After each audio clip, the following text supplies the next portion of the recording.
Pour structurer l'espace, il va être intéressant de bien penser à matérialiser des lieux distincts associés à des activités distinctes.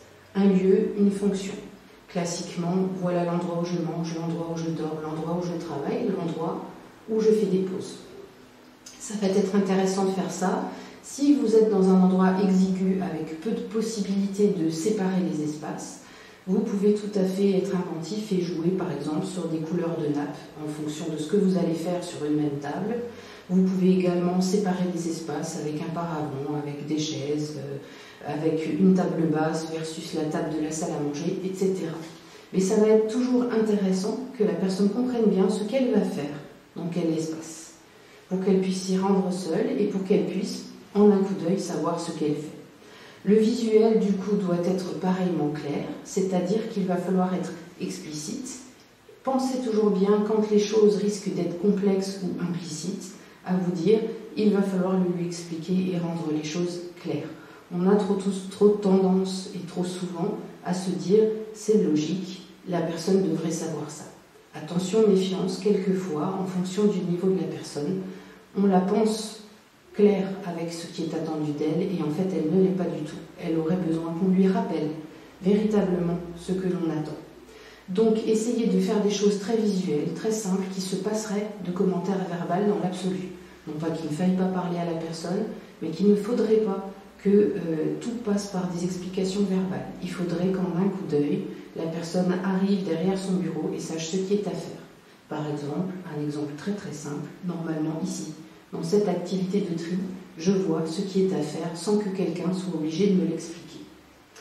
Vous pouvez aussi vous appuyer sur des règles explicites et des routines. Les routines, ce sont les petites choses que l'on fait volontiers dans le quotidien et qui nous permettent de trouver du sens, une logique, ou même à faire certaines actions en automatique. Par exemple, je sors des toilettes, je me lave les mains. C'est automatisé, on n'a plus besoin d'y penser. Ça peut être intéressant de s'appuyer dessus. Les personnes avec autisme répondent en général très bien aux routines. Donc pensez bien à organiser l'espace, à le rendre visuel, à le rendre clair. Pour le découpage des tâches, essayez dans la mesure du possible de rendre chaque comportement clair. Dans quel ordre je vais faire les choses, quelle chose avant quelle autre, puisque ça, ce sont des choses dans lesquelles on peut se perdre. Si on prend l'exemple de se laver les mains, ce n'est pas un comportement, c'est une suite complexe de comportements que l'on doit faire dans un certain ordre.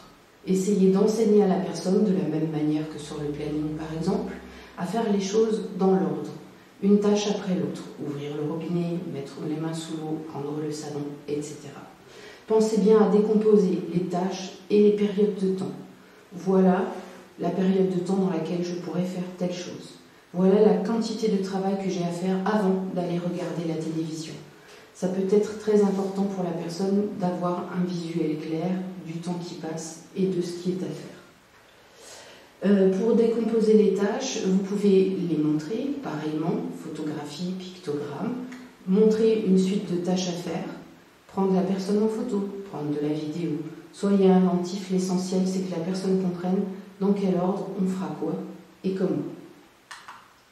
Pour ce qui est transition et pause, pour passer d'un espace à l'autre, vous pouvez avoir soit un objet que vous emmenez d'un endroit à l'autre, soit la transition peut être faite par le retour au planning. C'est cette action-là qui marque le passage d'une activité vers une autre.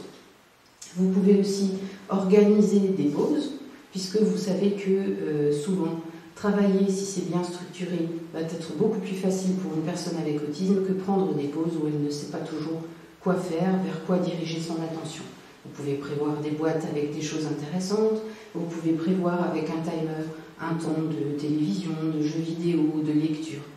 N'oubliez pas de bien baliser les moments où elle est censée se concentrer et travailler.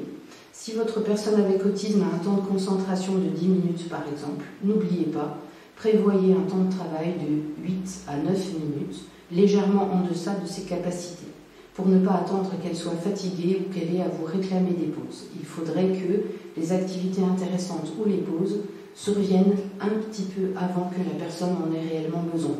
C'est simplement les questions de motivation, ça va l'inciter à retravailler une prochaine fois, Et surtout, ça évitera les problèmes de comportement qui peuvent être parfois utiles pour prendre des pauses quand on ne sait pas comment s'y prendre pour les demander.